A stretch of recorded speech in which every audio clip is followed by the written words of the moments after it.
ولو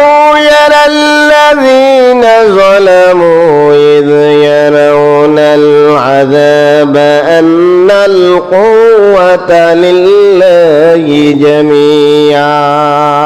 আল্লাহ রাব্বুল আলামিন বলেন, সেই দিন কিয়ামতের দিন অথবা মৃত্যুর পরে যখন তারা কবরের ভিতরে আযাব দেখা আরম্ভ করবে, সাপ দেখা আরম্ভ করবে, বিভিন্ন প্রকারের শাস্তি দেখা আরম্ভ করবে, মুনাফিক নেতার নেতৃত্ব মানার কারণে, নেতা যেভাবে বলেছে সেভাবে চলার কারণে, ইসলামকে মাইনাস করে দিয়ে দলের গোলামি করার কারণে যখন দেখবে